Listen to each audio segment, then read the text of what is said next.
Hi guys, so I'm going to kind of get creative on how to do this, so bear with me. Today we're going to be talking about telemedicine. So learning outcomes and content outline, we're going to be talking about what it is, the different types, how it works, types of connections that it provides, and the benefits and where it can be used. So what is telemedicine? Telemedicine is the provision of healthcare services through the use of telecommunications technology. It refers to the use of information, technologies, and electronic communications to provide remote clinical services to patients. So some examples of this can be sending digital images to specialists or remote consultations with specialists to evaluate and diagnose. So the different types, the first kind is store and forward telemedicine solutions. So this is where one healthcare provider can send videos, images, lab results to another provider that's in a different location. So this could be useful in a clinic where one provider sees like a mole or something that they don't really know how to diagnose. They could simply take a picture of it, send it off to a dermatologist, and he could take a look at it and see what he thinks of it and give that diagnosis to that other provider. Or this could come in handy when in a hospital that has staff shortage and they don't have like a radiology specialist in the hospital at that time. They can send off an x-ray to one somewhere else and they can get the results back from that as well. So the second type is remote patient monitoring. So this is where healthcare providers are able to monitor their patients at home who are at health risk or who are recovering from a surgery. So this can be like monitoring vital signs or other things like a glucometer. You know, a lot of people have automatic blood pressure cuffs at home now, and there's a special kind that can send that information straight to the provider. Or like a glucometer, it could take all the readings from that day and send that off to the provider as well. And the third type is called real-time telehealth. This is what people typically think of when they think of telemedicine. This is a live interaction between healthcare providers and patients through video and audio. So this can be used in the patient's home or can be used in a health clinic or in a hospital. So I've actually seen this used before. I worked at a clinic this past summer and this past Christmas break, and they use this a lot. It's especially helpful for people in rural communities. I live in Beaver, Oklahoma, and we live 4 hours away from the city, so it's really convenient for the patients here to be able to meet with their specialist in the city. You know, they don't have to spend all that money on gas or all that money on hotel rooms or meals just to go out and see their doctor. So it's very convenient for the patient and very convenient for the health provider. And the way it works, it's really cool. So like, let me flip this over real fast. This is possible. But the nurse basically runs the cart. So there's like a stethoscope hooked up to the computer, and the nurse runs the stethoscope for the doctor, and she has headphones on that where she can hear it and the doctor can also hear it.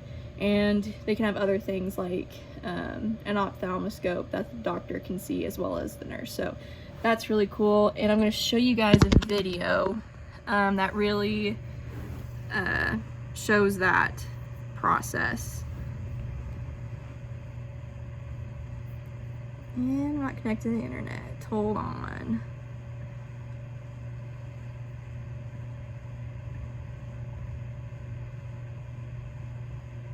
Technical difficulties.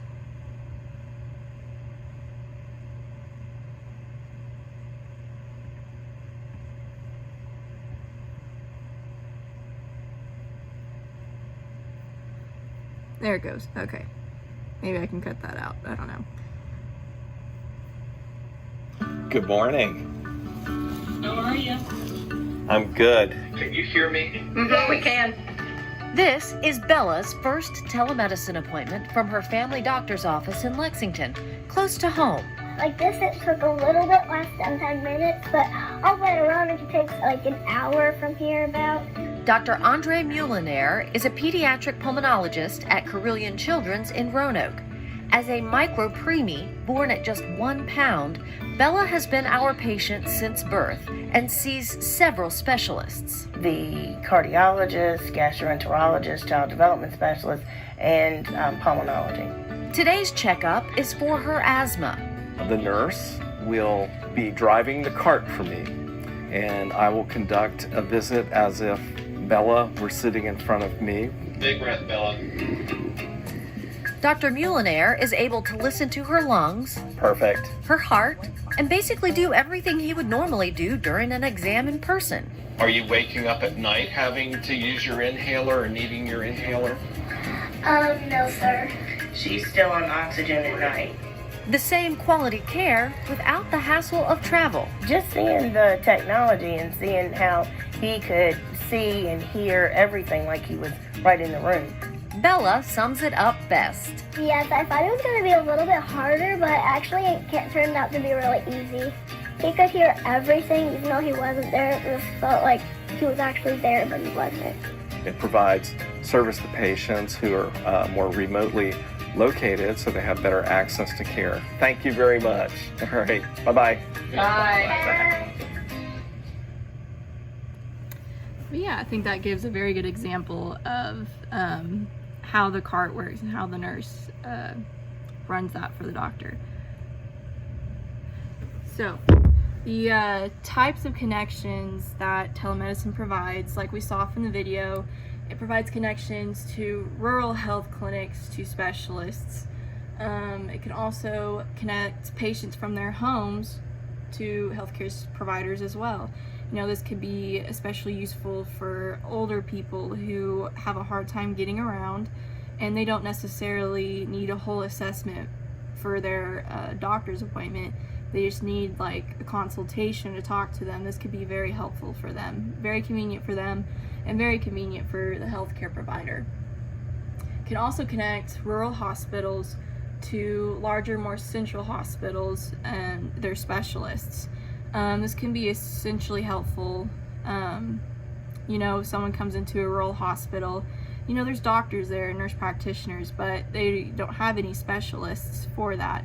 So to be able to have that connection to talk to a specialist, that can save lives, you know, to provide that patient with the correct care if they are in need of a specialist. And this next video gives a great example of that, I feel like, and how it can save lives. So let me pull that up real fast.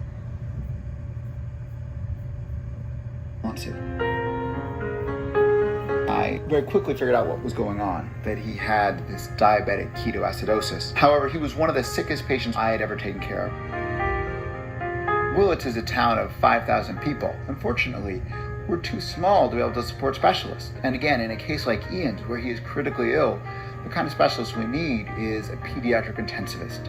The nearest pediatric intensivist is 3 hours away. Smaller hospitals like Frank R. Howard Memorial don't have access to the same resources that we do here at a regionalized hospital. We have pediatric pharmacists, pediatric nurses, child life specialists, so we have whole teams that are dedicated to the care of really sick children. I'm really excited about how we can use technology to transform medicine in really positive ways. It wasn't until this case, when with Ian there, so incredibly sick, and realizing, hey, we need more help, we turned on that camera, and it was incredible. That specialist was like he was at the bedside. It made me a believer in telehealth for the first time, and to realize the power that it had that was different from the telephone consultation. To be able to use video conferencing, to be able to see the patient and still be able to talk to the doctor, it's an amazing advantage that we had. Because I was able to see them, I was really instantly able to recognize that Ian was in a coma and critically ill. And together with Dr. Matheson, we were able to institute the therapies that probably saved his life. After this case, Dr. Matheson became a true believer in telehealth, and this is very common in my experience. You know, I think there's a danger in medicine to put machines and electronics and computers between doctors and patients. I think what's exciting about telehealth is it actually doing just the reverse. It makes distant contact more human by letting everybody see what's going on, by letting people really engage in real conversations that I think we really couldn't do before.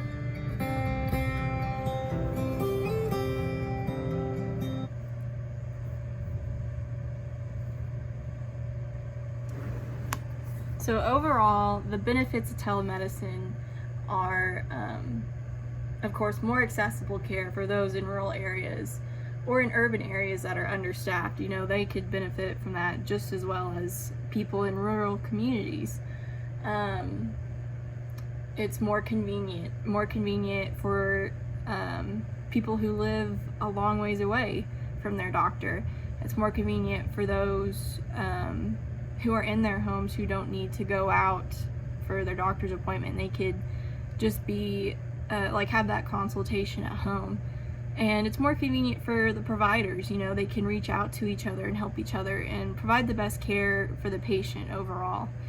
And it's just better access to consults from patients, like we saw in that video from the clinic, and I've seen in real life. It truly does help a lot of people. So that is the conclusion of my presentation.